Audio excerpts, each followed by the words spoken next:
What's happening, everybody? Welcome back to my YouTube channel. It's your boy Ranj and I hope you're all doing very well. But this time last Sunday I dropped my latest video, which was basically collecting my S3 after 6 months of it being off the road after the catastrophic engine failure, and then taking it straight to the dyno and basically just taking you through the whole process and also just kind of telling you what the whole build entails of. But one of the things I didn't cover, and it has been an extremely popular question, I've even received a couple of emails to YouTube email address about this, so today I'm going to be answering that question. And if it's not already obvious from the title, today I'm going to be going through the total cost breakdown of my Audi S3 engine build. So obviously following that catastrophic engine failure, there were a couple of options that were available to me. However, the one that I chose was to essentially build my Audi S3 engine, so the EA888 Gen 3 engine. As always, if you're new here, welcome to my YouTube channel.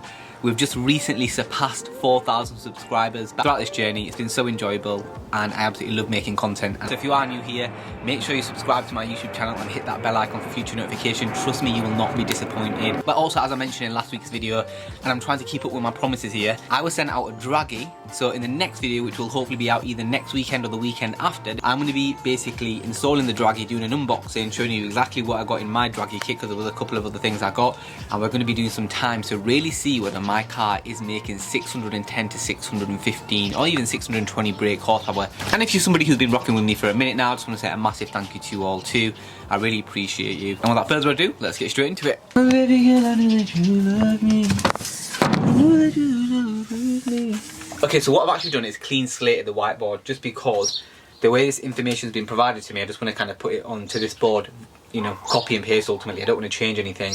So we're going to start with the forged bottom end. Now that's a package and it's going to cost you £6,500 including VAT, and that's going to include a lot of the things that I already had on the whiteboard, but it's kind of, instead of kind of breaking it down into individual costs, they've kind of like put it into a whole package. So for £6,500 including VAT, that's going to be a forged bottom end fitted, and that's going to include new direct injectors, new timing chain, tensioners and guides, ARP 2000 head bolts, NGK R7 348-8 race plugs, new gaskets, billet, coolant, outlet valve, block, oversized, so that's obviously for the oversized pistons, decked and painted, so let's put that there, Wasner 83mm pistons, ZRP rods, and I think they're drilled I-beam, cylinder head, stripped, cleaned, skimmed, seats cut. Okay, so that is your forged bottom end package. So for a new oil pump, which I had, because it is pretty much the heart of your engine, that was 240. For the ported cylinder head, that was 850. For the Supertech springs, that was 480. And then for the Airbed rear main seal, that was 120. And then for the Pro CNC sump, the aluminium baffled Pro CNC sump, that was £750. For the P4M controller, that was, for the P4M controller and to be fitted, you're looking at, so 890 quid for the controller itself, and then £100 for fitting, so let's call it 990 quid fitted and supplied. I'm going to put Aquamist fitted and supplied, again that's 1,550. For the charge pipes, for the 3-port methanol, charge pipes, you're looking at 250.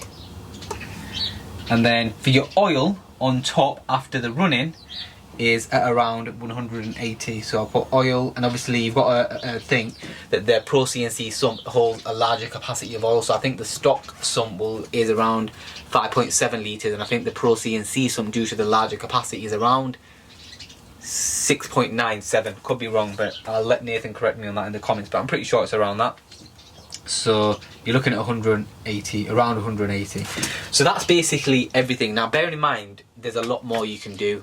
So as Nathan has mentioned in previous videos, if you, depending what your power goal is, that will also depend on what your budget's going to be. So for example, if you want to reach 800, 900 brake horsepower, then expect your bill to be a lot more than this. So what we'll do is we'll calculate everything. Now what I will say is this too, because I want to be extremely transparent. Now these are the prices that you can expect to see if you were to book in with Aries Tuning now. However, you know, as we all know, prices go up and down depending on the market and depending on how things are kind of going on around the world. So when I got my engine done very long ago, the prices were slightly different to this. Thus why I didn't want to give you a price and you go to Aries Tuning and be like, oh well, that doesn't make sense.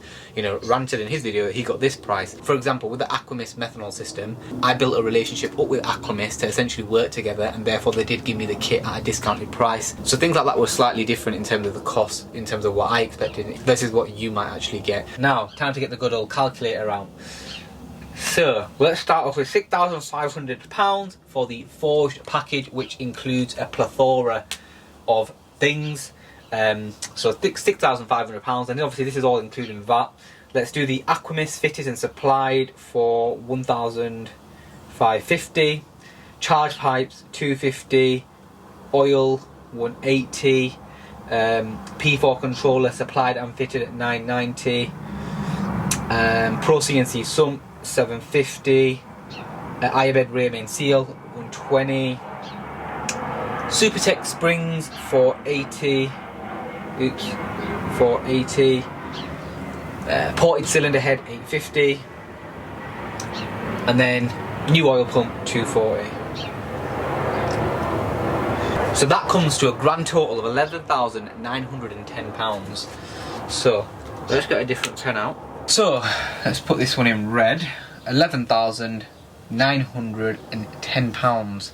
Now another thing to bear in mind is your bill might be a little bit more than this, because there might be some things that Nathan and Dave find during your engine being stripped down and put back together that other things might need to be renewed, you know. And that's one thing that Nathan has mentioned in, you know, all the videos that have kind of been associated with this series of the engine rebuild, which is, you know, sometimes they dread to make that phone call, but they have to make the phone call if they find something that isn't up to scratch, because they need to make the customer aware, and rightfully so, that look, this isn't up to scratch, we don't want to fit it because it's not worth it. I.e. the oil pump, you know, £240 for a new oil pump, in the grand scheme of things, is absolutely nothing.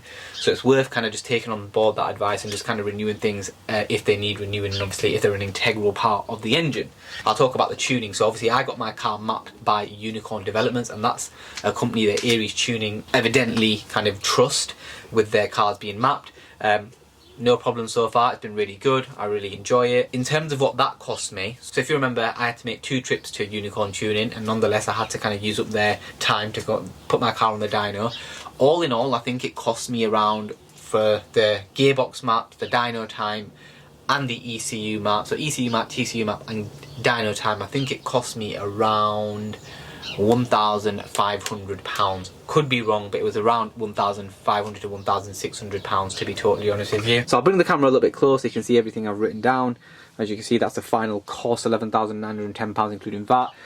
Potentially you could see £1,500 to £1,600 for tuning. So one of the things I want to end this video on is, do I think it's worth going down this stage or going down the stage of just kind of basically going stage 3, so not getting your engine built? But this is another question which is quite popular and I get all the time. Ranj, should I go stage 1, should I go stage 2, is it worth going stage 3, blah blah blah, is it just worth going for the, you know, getting your engine forged? If somebody messaged me saying, oh Ranj, I want to go stage 1 and get around 380 brake horsepower, should I do that or go for, you know, or should I get my engine forged?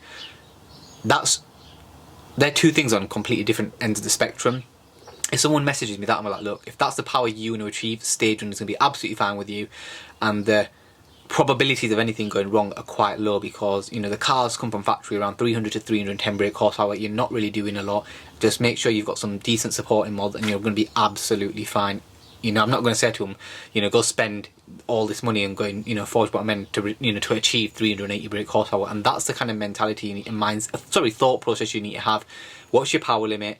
And kind of go from there. If someone says to me, you know, 420, again, I'd probably say to them, look, the probability of things going wrong obviously increases, but not by so much. So I'd say, look, if you want to go stage 2, absolutely. You probably see around 410 to 420 brake horsepower. Have some decent supporting mods. Make sure you take care of your car, because that's a big thing as well. Make sure you take care of your car. Make sure you're servicing it regularly, as and when accordingly, and it should be okay. If you were to message me saying, Ranj, should I go stage 3? So get all the supporting mods as I did. A downpipe, an intercooler, an intake, you know, new race plugs, new coil packs, a new intercooler, and obviously a turbo, such as like a TT V4, Turbo Technics V4, which is what I had. I'd probably say to you, think about how much everything's going to cost you, and then really think about, you know, how, you know, what your power. If you want to achieve 490 to 500 brake horsepower, I think that's achievable, especially when you take care of your car.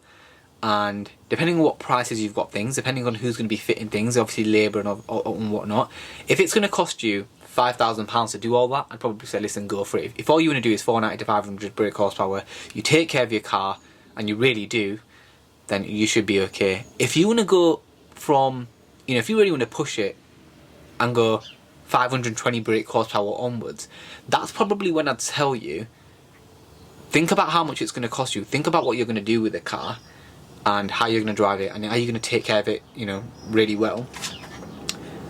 And just think about the cost, because when I think about how much it honestly cost me, including the tune, the, you know, TCU, ECU map, the mapping time, I think it honestly costs me, when I think about it back, and obviously I can't remember this, but I'll have to go back and do a video, and I'll put it, whatever the actual figure was, I'll put it in the screen. Think about your power goal. Think about what you're going to do with the car. If you're going to absolutely hammer it on track every weekend, take it to the drag strip as much as you can, smash it around. You're also wanting to achieve around 550 brake horsepower. I would highly recommend, you know, just forging the engine, because you're basically just going to strengthen that engine. If you're looking to get around up to 420 brake horsepower, I would just say, look, just go for a simple stage 1, stage 2 with some really great supporting mods. So I hope this video was as short as I kind of initially said it would be. I hope you've enjoyed it. I hope it was informative. If you've got any questions, pop them into the comment box below. And like I said, if you're new here, please subscribe to my YouTube channel and hit that bell icon for future notification. If you're not new here and you've been rocking with me for a minute, stick around. Next week or the weekend after, we're going to be getting the S3 out, and we're going to be doing some times. Let me know what times you think I'm going to be doing. So when it was stage 3, just bolt-ons, the fastest quarter mile was 11.08 seconds. My fastest 0 to 60 was 3.29 seconds. My fastest 100 to 200 or 60 to 130 was 8.48 seconds. None of this was on a prep surface, we're just on like a regular, you know, road on the strip, and I think they're the only times I got, I believe. And the fastest I've ever been. So I actually had a look at this. So on the dial, it showed, so on the actual virtual cockpit was 186 miles per hour. However, sometimes it can be a bit flawed. The actual reward I won for the kind of like laser they had on the day, I think it was 182 miles per hour. That's the fastest I've done in the S3 at 540 brake horsepower, regular weight. So next time I've got a race was stripping it out, and we're just basically going to see what times I can get. But for basically doing these draggy times, I'm just going to be doing it in full weight, seats are all in and all that stuff, just because I can't be bothered taking them out right now. Like I said, I really am excited for 2025, just because I've got my eye on something. I think it's the only thing that makes sense in terms of the step up from the S3. There's nothing else that makes sense. I'm not sure how I'm going to go about getting it. It's definitely not going to be brand new, that's 100% certain, but again, I'm not really sure how I'm going to get it, but it's going to be exciting for next year, so please do stick around. If you enjoyed this video, please do give it a thumbs up, because it really helps with the algorithm. Until next time, take it easy, look after yourselves, peace and love.